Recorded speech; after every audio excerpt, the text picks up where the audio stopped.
I believe the Lord's coming back, and I believe it's going to be soon. And I'm ready to go, amen? I'm ready to go.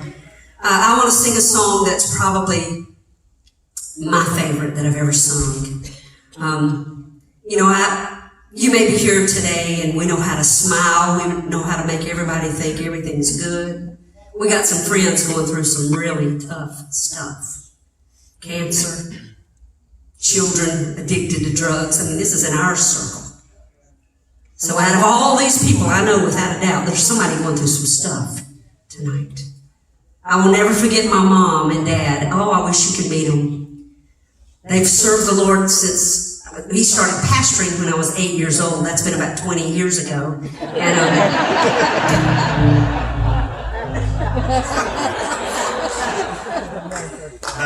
yeah, he started pastoring when I was 8 years old, and I want you to know he's 83, just retired 2 years ago. And every time I would say to him, Dad, you've pastored my whole life. Aren't you ready to stop? And he'd go, what do you mean, retire? And I'd say, yes, don't you want to retire? He said, show me where that says I'm supposed to retire in the Bible.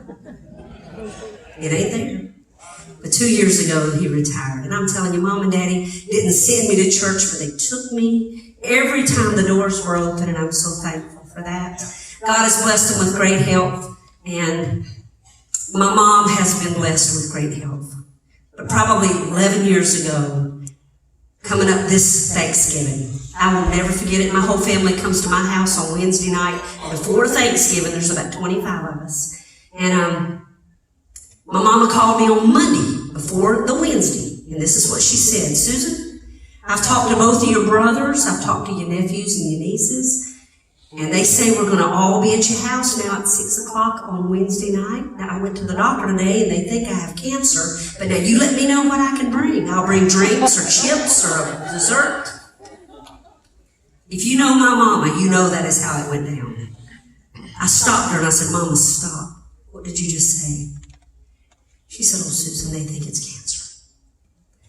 Well, I'm going to tell you, when we all got to my house, about 25 of us, we joined hands in my kitchen. We asked the Lord for two things. We said, Lord, would you heal her?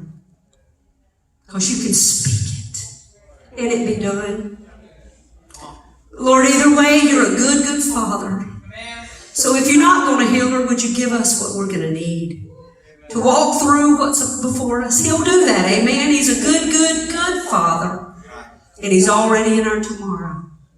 But 3 weeks later, she had to go to Charlotte, North Carolina. I was home. It was on a Thursday. I drove to South Carolina, picked her up. We take off towards Charlotte, North Carolina. We're 25 minutes early. If you've ever been to Charlotte, you know that was the first miracle. So we stopped at a little Wendy's right beside the hospital. And I'm going to be honest with you, my faith wasn't very big. Mom's was huge. And I looked at her and I said, Mama, what are we going to do if they look at you today and say it's cancer? And she smiled and said, Susan, all is well. So we got to the hospital. They put us in a small room with 2 chairs. This is a fact. I was praying. She was reading a magazine. That's a fact. She wasn't worried. The peace that surpasses all understanding. I was staring it right in the face. The doctor walked through the door and he said, Miss Dry, we're not sure what we saw 3 weeks ago, but it just wasn't there today. She said, Doctor, I want you to know that either way, God is still God. And all is well. Go ahead and give him praise. If we know him, we can say it is well. It is well with our soul, no matter what. To God be the glory. When the world is crashing in and you don't know what to do, you can call on God.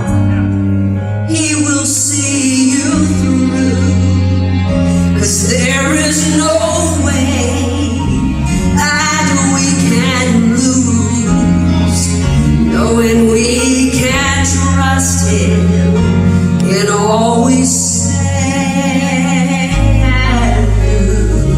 all is well.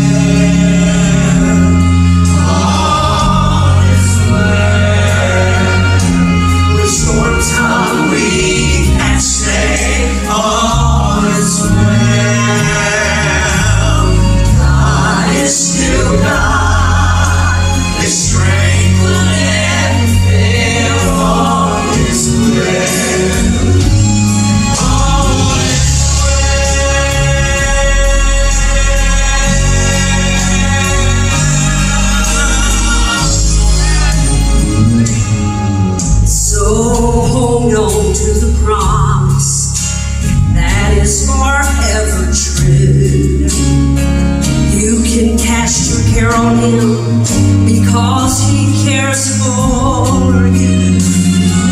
And time and again He has proved that His grace is sufficient, His mercies ever.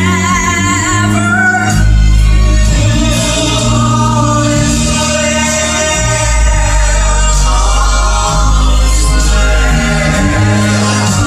which one's not we can say all is well.